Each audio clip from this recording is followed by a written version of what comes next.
Miss Prudence Marrow did not understand why the entire ballroom had gone silent when she entered, or why 200 faces had turned to stare at her, or why the great Duke of Alderdale was crossing the floor toward her with an expression of thunderstruck astonishment. And it was only when a horrified dowager hissed, behind her fan, "The white, she is wearing white," that Prudence began to grasp that she had, in some way she did not yet comprehend, committed a catastrophe. She was wearing white because it was her one good gown. That was the whole of it.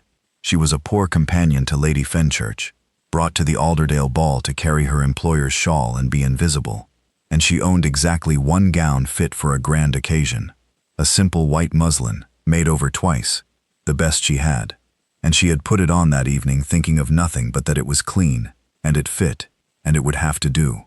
She had not known, how could she have known, that at the balls of the Dukes of Alderdale there was an ancient and iron custom, that the color white was reserved, absolutely and by tradition, of 200 years, for the future Duchess alone, that no lady of sense or breeding ever wore pure white to an Alderdale ball, that to appear in white in that ballroom was to declare oneself, before all of society, the Duke's chosen bride. Every woman in London of any standing knew it. Prudence Marrow, poor and unfashionable and new to town, did not, and she had walked into the Alderdale ball in a white muslin gown, and thereby announced herself, to 200 scandalized witnesses, as the intended bride of the Duke of Alderdale. And the timing could not possibly have been worse, or, as it would turn out, better.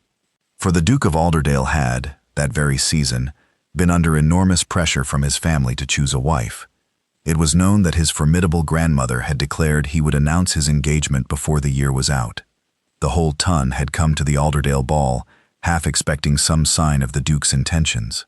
And into that primed and watching ballroom walked a young woman in white, the color of the future Duchess, and the room drew, as one, the only conclusion it could, that the Duke had made his choice, that this was the woman, that the appearance of a lady in white at this particular ball in this particular season was the Duke's long-awaited announcement made visible. The Duke of Alderdale reached her, and Prudence, scarlet, entirely bewildered, dropped into a curtsy and began to stammer. "Your Grace, I am so sorry.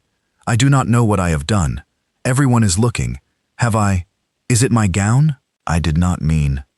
And the Duke of Alderdale, looking down at the mortified stranger in white, who had just, all unknowing, declared herself his bride before the whole of society, made a decision in the space of a heartbeat that would change both their lives, because he was a quick man and a clever one, and he understood, in that heartbeat, three things at once.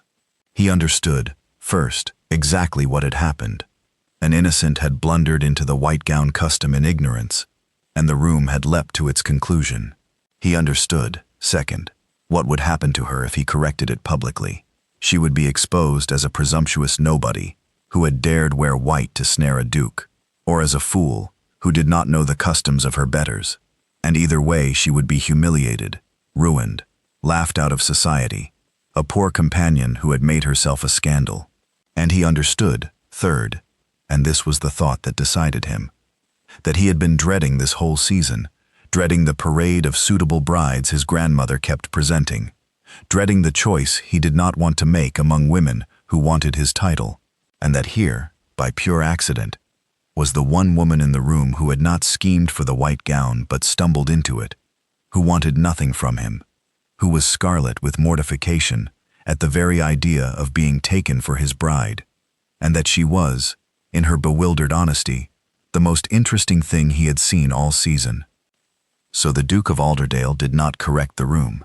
He bowed to Prudence Marrow, deeply, formally, the bow one gives one's intended, and he took her hand, and he said, loudly enough for the nearest 50 to hear, "You have done nothing wrong, Miss?" "Marrow," Prudence whispered, drowning. "Prudence Marrow. Miss Marrow, you have done nothing wrong at all. You look very well in white." And he tucked her hand through his arm, and turned with her, to face the staring, buzzing, delighted room. And Prudence understood, with a fresh wave of vertigo, that the Duke of Alderdale had just, instead of correcting the misunderstanding, confirmed it, publicly. drawn her onto his arm before all of society, as though the white gown had meant exactly what everyone thought it meant, as though she truly were the woman he had chosen. "Your Grace," she breathed, under the noise. "What are you doing?" "I only came to carry Lady Fenchurch's shawl. I am a companion. I did not know about the white. I swear I did not. And now everyone thinks. You must tell them. You must correct it before—" "If I correct it," the Duke murmured back, smiling for the room, "you are ruined. The nobody who wore white to trap a duke, or the fool who shamed herself in ignorance. Society will not forgive either. You will be finished. If I do not correct it, if I simply let the room believe what it wishes to believe and play along for tonight, then you are not a scandal but a triumph. The mysterious young lady the Duke of Alderdale has chosen, and no one will laugh at you at all. I am trying to save you from a humiliation you did nothing to earn, Miss Marrow. It will require you to be, for one evening, my apparent intended, to smile, and take my arm, and let the room believe its happy conclusion. And tomorrow, we will find a way to unwind it quietly, with no scandal to you. But tonight, if you will trust me, the kindest thing I can do is not to expose you, but to shield you, by letting the misunderstanding stand for a few hours. Will you trust me? Smile, Miss Marrow.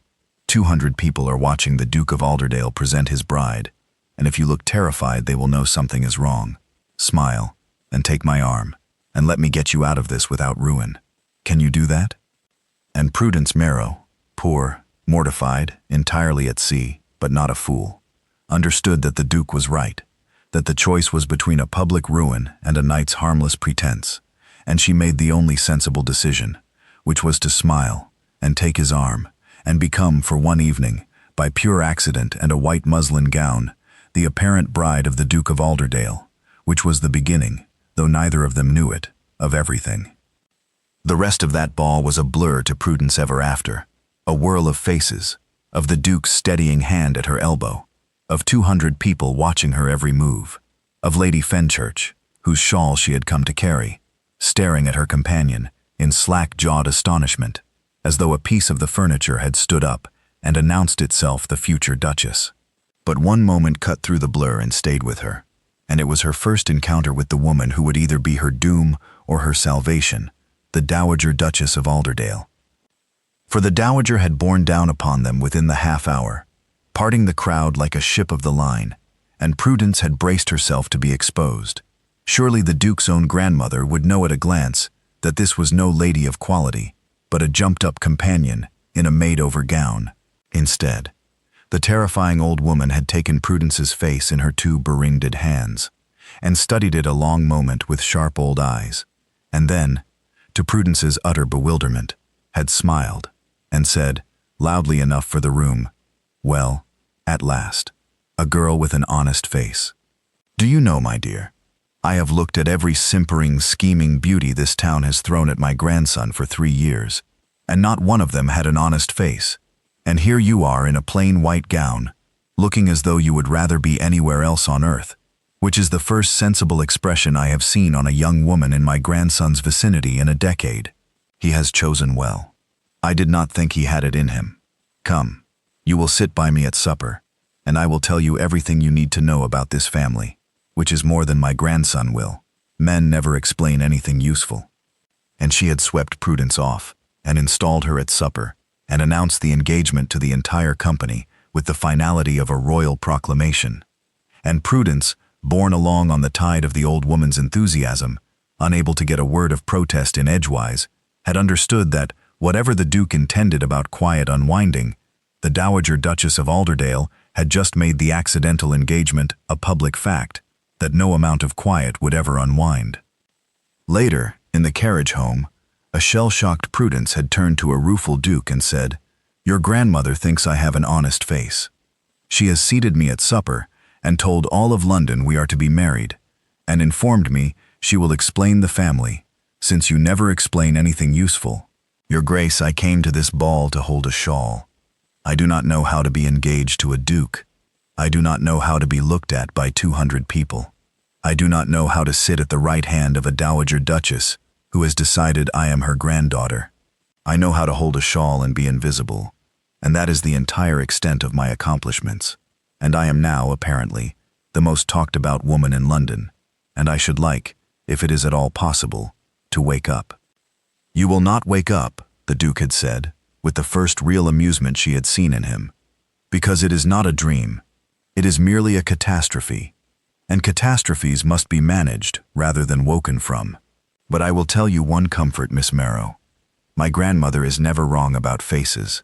She has terrified 3 generations, and read every scheming fortune hunter in England at a glance, and she looked at you and saw an honest face and liked you, which she has not done to a young woman in 10 years. Whatever else is a disaster tonight, that is not, because if my formidable grandmother is on your side, then you have the most powerful ally in England, and no one, not even London, will dare laugh at a bride the Dowager Duchess of Alderdale has personally approved. You came to hold a shawl. You have instead acquired, in one evening, a duke's protection and a dragon's blessing, which is more than most fortune hunters manage in 3 seasons of trying. Try to sleep, Miss Marrow. Tomorrow we begin to sort out the most interesting catastrophe either of us has ever been part of." And Prudence had gone up to bed in the grandest guest room she had ever seen, in her infamous white gown, and lain awake till dawn in pure disbelief. A companion who had come to carry a shawl, and gone to bed the betrothed of a duke, blessed by his dragon of a grandmother, all for the crime of owning one clean white gown, and had understood that her invisible life was over, and that something absurd and enormous and terrifying had begun, though she could not yet have guessed it would end in the greatest happiness of her life. Unwinding it quietly proved impossible, for exactly the reason the Duke had not foreseen, his grandmother. For the Dowager Duchess of Alderdale had spent the season declaring that her grandson would choose a bride, and had watched, with the rest of the room, a young lady in white appear at the ball, and she had descended upon Prudence Marrow before the evening was out in a transport of delight, embracing her, weeping over her, declaring to everyone within earshot that she had always known her grandson had taste, that the mysterious Miss Marrow was clearly a young woman of quality, however modest her connections, and that the wedding must be at Alderdale in the spring. The Dowager, in short, had seized the accidental engagement with both hands, and announced it to the whole of society as an accomplished fact, in the space of a single evening, so thoroughly and so publicly that by morning it was in the papers, and the quiet unwinding the Duke had promised Prudence had become flatly impossible, because there was no longer anything quiet to unwind. There was a public, celebrated, grandmother-endorsed engagement, and to break it now would be a scandal 100 times worse than the original white gown. "I am sorry," the Duke told Prudence, the next day, both of them somewhat shell-shocked. "I meant to shield you for a night and unwind it by morning. I did not reckon on my grandmother, who has wanted me married for 3 years, and has seized on you like a terrier on a rat, and announced the whole thing to London before I could stop her. I am afraid we are engaged, Miss Marrow, in the eyes of all society, far more firmly than I intended when I let the misunderstanding stand. To break it now would ruin you worse than the white gown would have. I have, in trying to save you from one scandal, delivered you into a far larger entanglement, and I am sorry for it, and I do not quite know how we are to get out." And Prudence Marrow, who had lain awake all night in a state of pure disbelief, surprised them both by beginning helplessly to laugh. "I came to carry a shawl," she said. "I came to the grandest house I have ever seen, to stand in a corner and hold Lady Fenchurch's shawl, and be invisible, and I put on my one white gown because it was clean, and now I am engaged to a duke, and it is in the newspapers, and your grandmother is planning a spring wedding. It is the most absurd thing that has ever happened to anyone. I do not know whether to weep or to laugh, so I am laughing, because it is either that or hysterics, and laughing is more dignified." She wiped her eyes. "Well, Your Grace, what are we to do? You cannot marry your companion of a shawl because she wore the wrong color to a ball, and I cannot break an engagement to a duke that I never made and never wanted, because apparently that would ruin me worse than the wearing of the gown. We are, it seems, caught. You in an engagement you did not choose, I in one I did not know I was making, by a white muslin gown, and your grandmother's enthusiasm. It is a fine mess. I am almost impressed by the scale of it." And the Duke of Alderdale, watching the woman he had accidentally become engaged to respond to the whole absurd catastrophe, not with tears or scheming or vapors, but with rueful laughter and clear-eyed sense, felt the intrigue of the ballroom deepen into something warmer, because he had spent a season among women who took everything, including him, with deadly calculating seriousness. And here was a woman engaged to him by accident who could laugh at the absurdity of it, who was not scheming to hold on to the coronet that had fallen into her lap, but trying, honestly, to find the way to give it back. And he found her, in her laughing sense, more genuinely appealing than any of the calculating beauties his grandmother had paraded.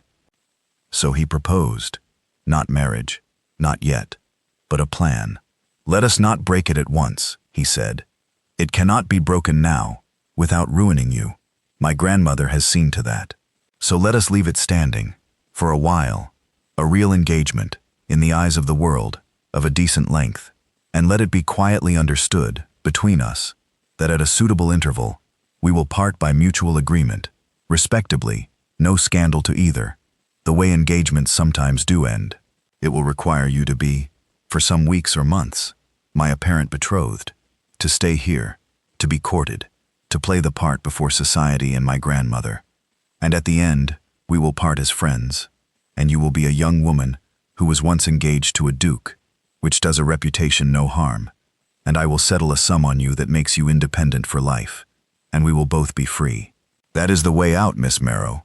Not a sudden break, which would ruin you, but a slow, respectable parting after a decent engagement. Will you play my betrothed for a season, and let me set you free and independent at the end of it? It is the least I can do, having tangled you in this." And Prudence, who had nothing, and was being offered independence for life in exchange for a few months' pretense, and who could see no better way out of the absurd tangle, agreed, exactly as another poor woman had once agreed to another duke's pretense in another county, and for the same reasons, because she was caught, and it was the sensible way out, and because a woman drowning does not refuse the rope. But a pretend engagement, lived at close quarters, is the most dangerous arrangement in the world, and the Duke of Alderdale and Prudence Marrow proceeded, over the weeks that followed, to fall exactly and helplessly in love, as pretend betrothed couples in these tales always do, because to sell the engagement they had to court, and to court they had to spend their days together. And Prudence discovered that the Duke was not the cold grandee she had feared, but a dry, kind, clever, lonely man who had dreaded the season's bride hunt as much as she had dreaded her invisible companion's life.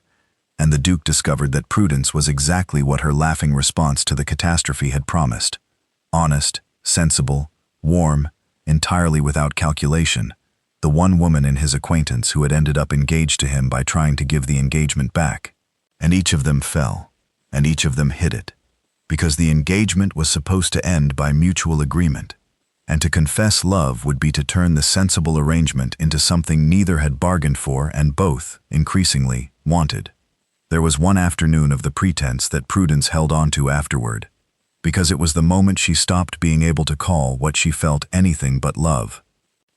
They had gone driving in the park, a necessary public appearance, the betrothed couple seen together, and it had begun, stiffly, as performance. The Duke correct and courteous, Prudence playing her part, both of them conscious of the watching world.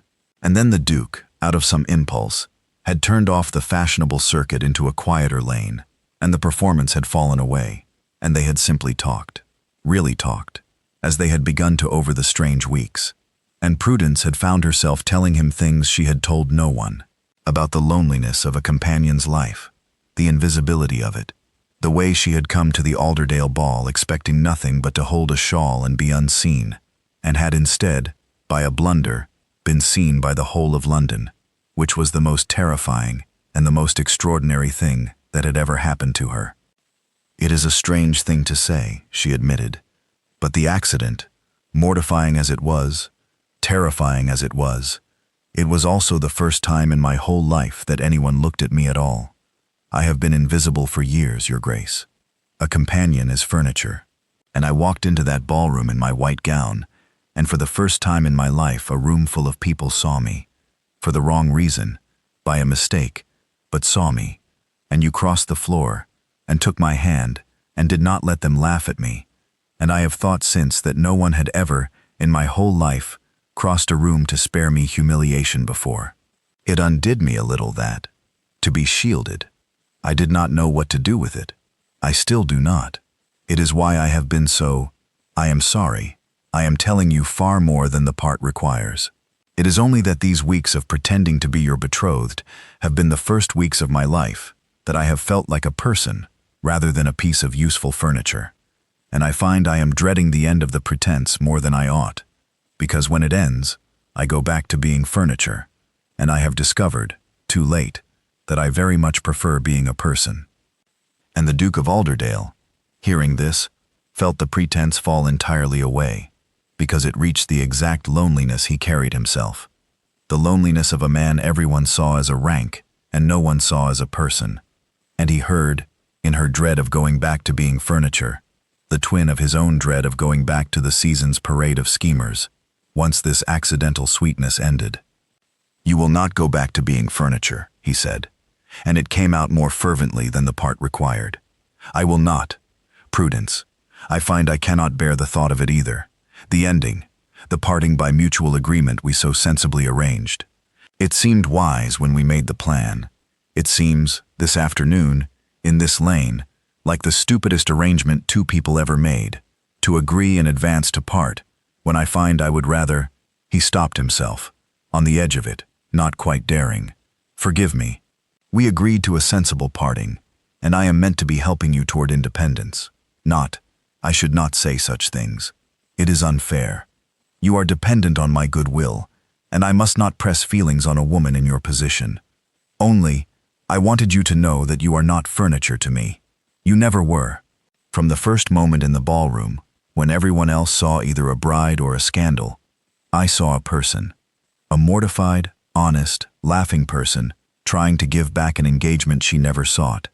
And I have gone on seeing the person every day since, and I dread the ending quite as much as you do, and I have said far more than I meant to, and I shall drive us back to the fashionable circuit now, before I say the whole of it." And Prudence Marrow, hearing the Duke of Alderdale confess that he dreaded the ending too, that he saw her as a person and not furniture, that he had stopped himself on the edge of something larger, understood that the pretense had become, for both of them, entirely real, and that the sensible arrangement to part was a lie they were both telling themselves, and that she was in love with a man she had been engaged to by accident, and that he, impossibly, seemed to be in love with her. She said nothing of it. Then, there was a form to these things and too much at stake to blunder again, but she rode back to the fashionable circuit beside him in a glow of terrified hope, and understood that the white gown she had cursed had brought her, by the maddest accident, to the edge of the one thing she had never dared want. The threat came, as it so often does, from a woman who had wanted the Duke for herself. Her name was Lady Vivian Crane, and she had spent 2 seasons maneuvering toward the Duke of Alderdale, and she had been at the ball, and she had watched, with mounting fury, an unknown nobody in a white gown carry off in a single evening the prize she had worked 2 years for.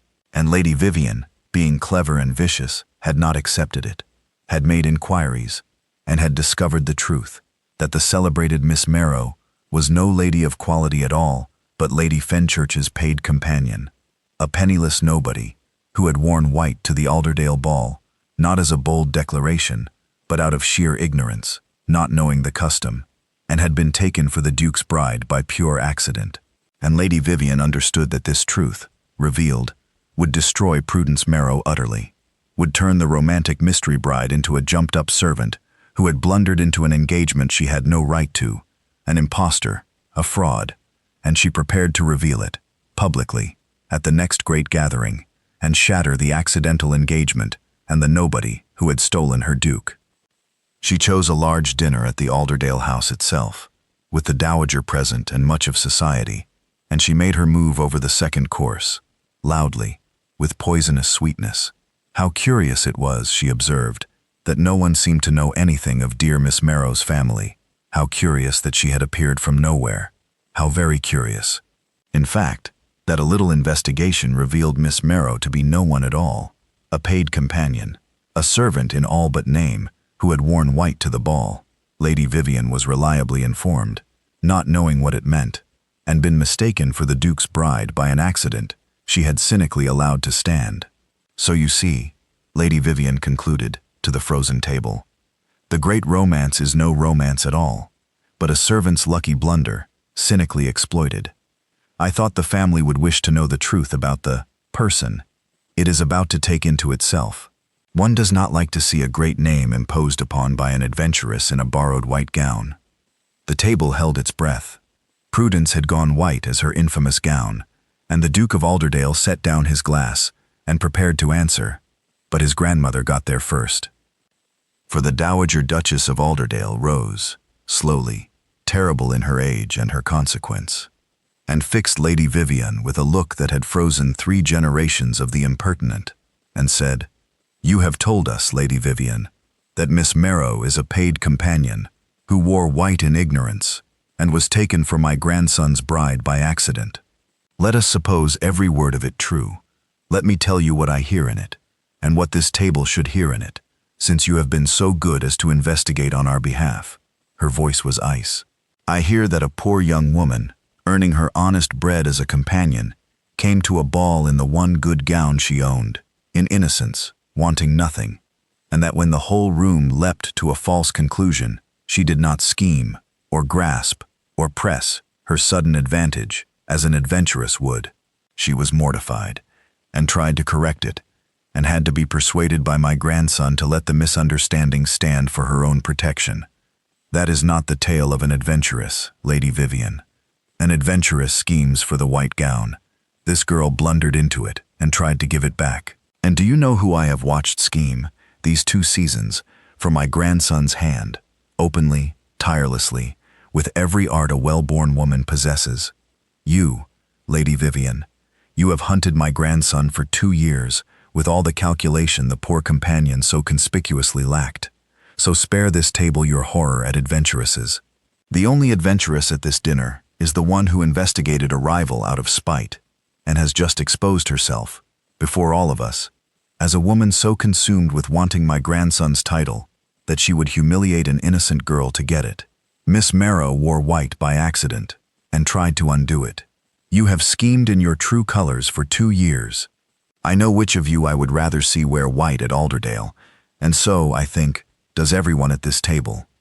Lady Vivian, scarlet and speechless, had been comprehensively demolished, but it was the Duke of Alderdale who finished it, and who turned the whole exposure, in a stroke, from a threat, into the thing that freed them both. "My grandmother is right in every particular," he said, "and I will add only one thing, which settles the matter entirely. Lady Vivian has told you that my engagement to Miss Marrow began by accident. A white gown, a mistaken conclusion, a misunderstanding I allowed to stand to shield an innocent woman from ruin. Every word of that is true. I will not deny it. I am not ashamed of it. I let the room believe Miss Marrow my bride because the alternative was to see a blameless woman destroyed for wearing the wrong color, and I would do it again. So yes, it began as an accident, and a kindness, and a pretense. That is the truth Lady Vivian thinks will shame us." He turned, then, from the table to Prudence, and his voice changed entirely. "But here is the truth Lady Vivian does not know, because she is incapable of imagining it, that somewhere in the weeks of the pretense, it stopped being a pretense. And that I have spent these weeks courting a woman I was supposed to be merely shielding, and have discovered her to be the most honest, sensible, warm, and genuinely delightful person I have ever known. The one woman in England who ended up engaged to me by trying to give the engagement back, and who has never once, in all the weeks since, schemed for a single thing, and that I have fallen in love with her. Truly, not the pretense. The woman. So Lady Vivian has it exactly backwards. She thinks she is exposing a false engagement. She is, in fact, present at the moment. A false one becomes a true one, because I am done pretending, and I am going to ask Miss Marrow, here, now, in front of everyone who has heard Lady Vivian's spite, to make the accident real, to marry me not because a white gown trapped us, but because I love her, and would choose her, out of every woman in England, white gown or no.